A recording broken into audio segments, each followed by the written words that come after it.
November 1938, Halifax, England. For 2 weeks, an entire town believed they were being hunted by a razor-wielding maniac. Businesses shut down, mobs formed, an innocent man died. But here's what nobody saw coming. The attacker they were hunting was never real.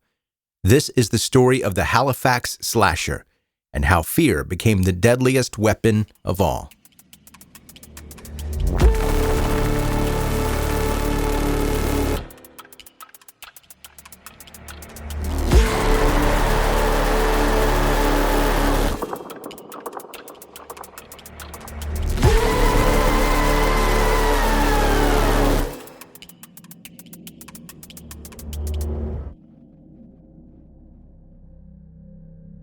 So let's talk about what happens when an entire community just collectively decides to believe in a monster. Not a metaphorical monster. An actual, literal guy with a razor blade stalking the streets at night. Except he probably wasn't even real, and the panic he caused killed someone anyway. November 1938, Halifax, England. A town in West Yorkshire that's about to experience what experts now call one of the most intense cases of mass hysteria in modern history. We're talking about 2 weeks where everything just falls apart. People stop going to work. Businesses close. Vigilante gangs roam the streets. And before it's over, a man named Michael McIvan will take his own life because his coworkers suspect him of being the Halifax Slasher. Here's the thing that makes this story so wild. The investigation would eventually conclude that the slasher was mostly fiction, a phantom, a collective nightmare that an entire town projected onto their foggy November streets. But the consequences? Those were brutally, horrifyingly real. Let's set the scene. It's late November 1938, and Britain is holding its breath. The Munich Agreement had just been signed 2 months earlier, and everyone knows war is coming. There's this background hum of anxiety vibrating through the whole country. People are scared, they're on edge, waiting for something terrible to happen. Halifax itself is wrapped in that thick, dense fog that November brings.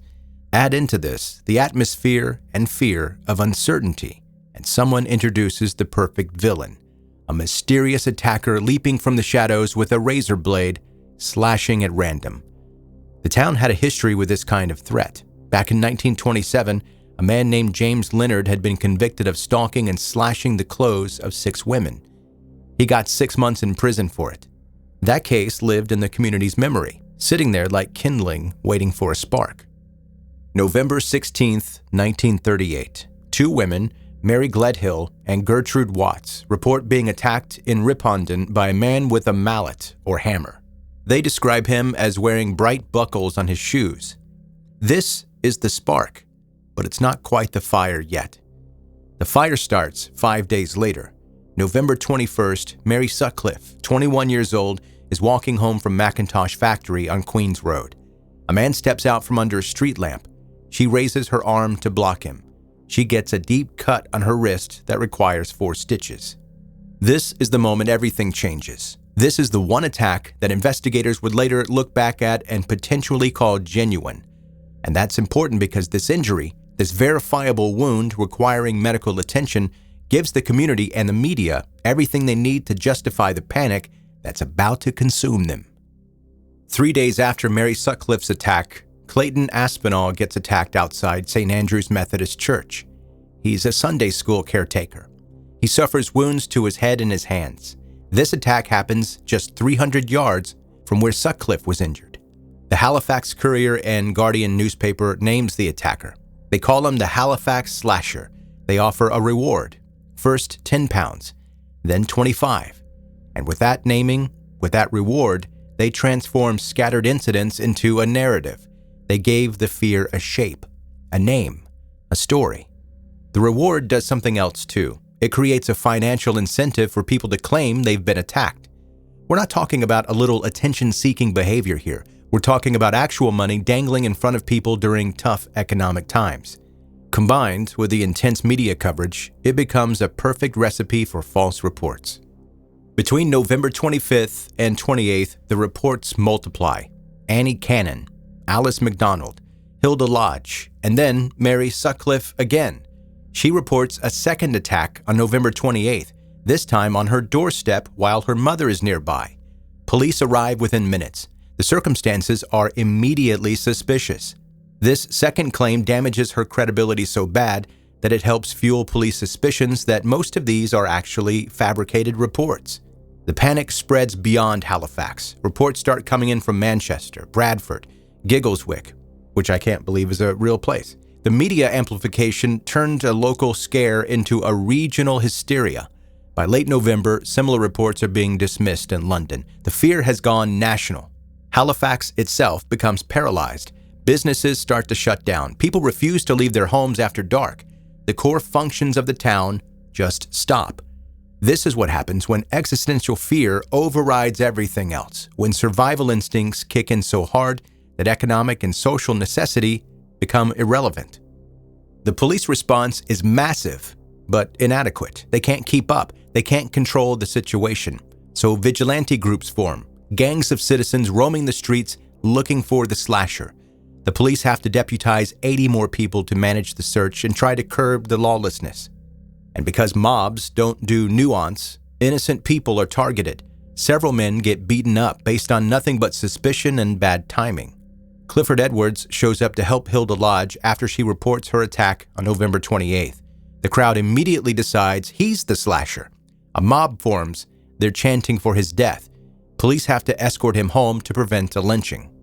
Fred Baldwin gets attacked by drunk vigilantes on November 27th. Wrong place, wrong time, wrong face, and the wrong crowd. Michael McKeevan is 46 years old. He struggles with mental health issues. When his coworkers at work start publicly suspecting him of being the Halifax Slasher, the pressure becomes unbearable. Michael McKeevan dies by aspirin overdose. Suicide. He becomes the only definitive fatality of the entire slasher scare. Think about that for a second. The phantom attacker killed nobody. The panic killed Michael. The rumor, the suspicion, the mass paranoia took a vulnerable man and pushed him over the edge. This is the real cost of mass hysteria. A fictional crime led to a real death. By November 29th, the situation is so out of control that Scotland Yard sends 2 detectives. The comparison to Jack the Ripper gets made. That's how serious this has become. That's how completely local authorities have lost control. The key to breaking this case comes from Percy Waddington. He reported being attacked on November 25th, and he claimed he tore a tab from under his attacker's coat sleeve during the assault. The tab is found near the Old Earth Rugby Ground in Elland. Investigators traced the raincoat. It belonged to Waddington himself. Confronted with the evidence, Waddington confesses on November 29th. He did it to himself. The victim was the perpetrator. This one confession breaks everything open. Hilda Lodge, whose claim led to the mob targeting of Clifford Edwards, admits to police that she told the newspaper a lot of lies. One woman confessed that she sliced her own arm after a fight with her boyfriend because she'd heard about the slasher and saw an opportunity. A 15-year-old girl in Doncaster admits that she faked an attack after reading the reports. 9 people confessed to cutting or injuring themselves. By December 2nd, the Halifax Courier publishes a complete retraction. The paper that amplified the panic now declares it over. The slasher doesn't exist. There never was any real danger to the general public. The forensic assessment is brutal in its clarity. Out of 21 reported incidents, only 1 was tentatively believed to be genuine. Mary Sutcliffe's first attack, that initial cut that started everything. 7 were self-inflicted wounds. 8 were attributed to accidents or causes that had nothing to do with any attacker. 5 were complete fabrications. The police spent 2,069 hours on this investigation. 112 officers. The financial cost was approximately £7,500 in today's money. That's the measurable cost. The immeasurable cost? Michael McKeevan's life. The trauma of mob violence. The breakdown of community trust. The beaten men who were presumed guilty. 2 weeks where an entire town stopped functioning. 5 people get charged with public mischief. 4 go to prison. Hilda Lodge gets 4 weeks. Beatrice Sorrell gets 4 weeks. Winnie McCall and Leslie Nichols also serve time. The sentences are relatively light because the court acknowledges the hysteria, but they serve their purpose. The legal system restores order by replacing the phantom with actual, identifiable perpetrators. Here's what keeps this story interesting decades later. That first attack on Mary Sutcliffe. Police believed it might have been real. It happened before the media frenzy truly ignited, before the onslaught of hoaxes. Was there actually one genuine attacker whose single crime got so expertly copied and masked by the avalanche of fraud that his existence got erased by the hoaxes?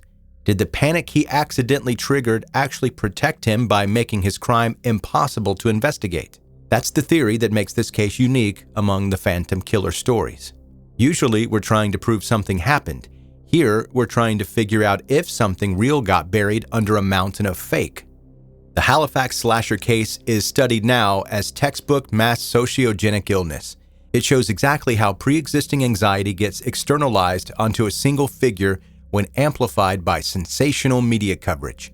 The town had the 1927 slasher case sitting in their collective memory. They had the stress of impending war.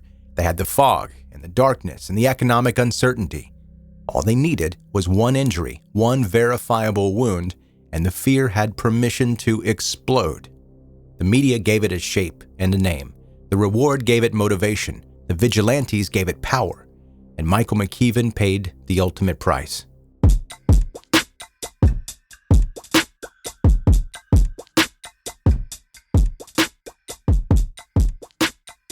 Thanks for listening to 10-Minute Murder, bingeable true crime stories. I'm Joe, the host, and new listeners, make sure you hit subscribe right now. Go to 10minutemurder.com. You'll find links to everywhere you can follow the show on social media, listen to the show on other apps if you want to do that. A blog is there and a way to contact me if you want to.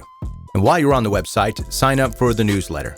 Those have started going out, and if you are signed up and you haven't gotten one, check your spam folder because it's probably living in there. Quickly, let's get to an email from one of you that listens. Hey, Joe, my husband is always baffled at how I can listen to murder stories while folding laundry like it's light jazz. I told him I'm not weird. I'm just a true crime person. Do people in your life ever give you that you're talking about murder too casually look? Or have they learned to roll with it by now? Holly from Charleston. And Holly, I'll tell you, I don't know. Honestly, if they're freaked out by it, they don't tell me. Every now and then, I can't help it because of how my brain works, but if something triggers some kind of knowledge that I know about a murder scene or a criminal or some kind of true crime situation, I just say it. And I don't think about what I say before I say it, as you have been able to hear on this podcast at times. And if it freaks people out, I don't know about it. I can tell you, my son who is in college, I've been doing this podcast for 5 or 6 years now, and he's hot and cold on it. Sometimes he will message me different story ideas that he thinks I should cover, and then other times he just pretends that I don't do this, that I don't know anything about true crime, and this whole world doesn't exist. So he goes back and forth, so who even knows? All right, that's going to do it. Thank you for the email, and thank you for listening to 10-Minute Murder. I'll see you next time.